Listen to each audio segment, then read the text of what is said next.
I mean, Freddy P had a lot to say. He says Diddy's the reason why he hates life. I mean, I don't hate life. No man can't make me do that. No. Only thing that can make you hate life is something you did yourself. Ain't nothing no other dude did gonna make me hate. Freddy P's words are haunting. You can feel the weight of the pain and the mental toll he has carried for so long.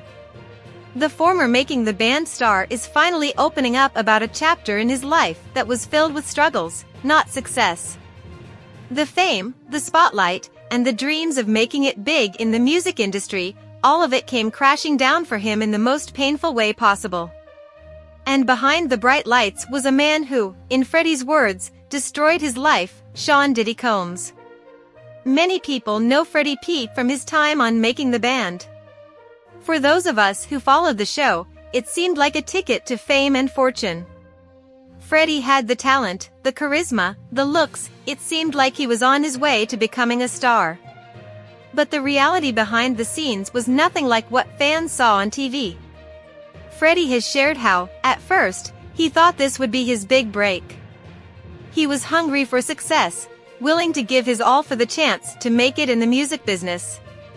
But the deeper he got into it, the more he felt trapped. The dream quickly turned into a nightmare. I mean, the contract alone. I mean, the one-sided contract. I mean, they non-negotiable. Yeah, I mean, the amount of money they made off the show alone, off of our images and our likeness for 5 seasons straight. You know what I mean? So, you talk about the show, the music, the writing, the publishing. I mean, it's just so many aspects there that, you know. When Freddy talks about the machine, he's referring to the cutthroat, soul-crushing side of the music industry. It's a system built to chew up and spit out artists if they're not careful. Freddy learned this the hard way, as he soon found himself trapped in a world where his worth wasn't measured by his talent, but by his ability to be used. The very people who were supposed to guide him, help him succeed, were the same people pulling the strings for their own gain. And at the center of it all was Diddy. Freddy has repeatedly said that Diddy's leadership style was damaging.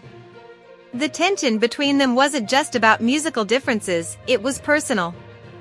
Freddy felt betrayed by someone he thought of as a mentor, and that betrayal left a lasting impact on his mental health.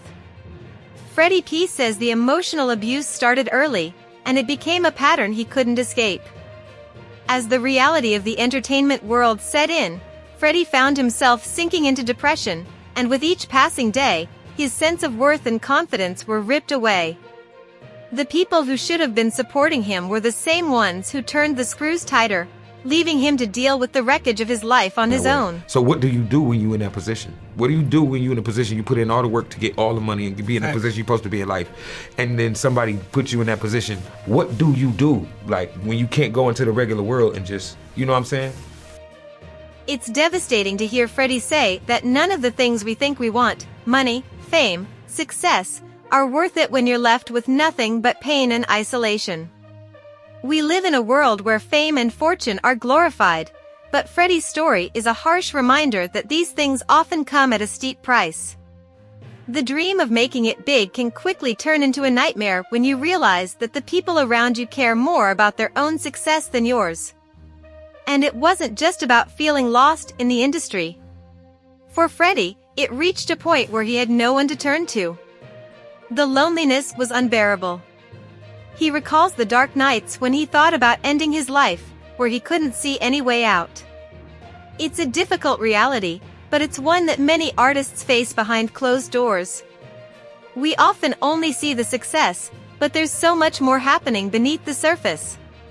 But Freddy's story isn't all about darkness and despair. It's also about strength.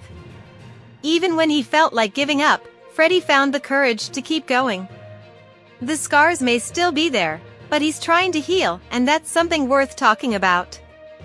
Freddy P's message is clear: he doesn't want anyone to suffer the way he did. He's not just speaking up for himself, but for others who are struggling in silence. Mental health issues are often pushed aside in the entertainment industry, and Freddy's honesty is shedding light on this dark side. His experience is a wake-up call to anyone who thinks the music industry is just about fame and success. Freddy's story shows that while the industry might offer some rewards, it also comes with immense pressure and emotional turmoil. His vulnerability is powerful, and his willingness to share his experience is part of his healing journey. What Freddy wants people to understand is that fame doesn't protect you from pain. No amount of money or recognition can fix what's inside if you're not taking care of your mental health.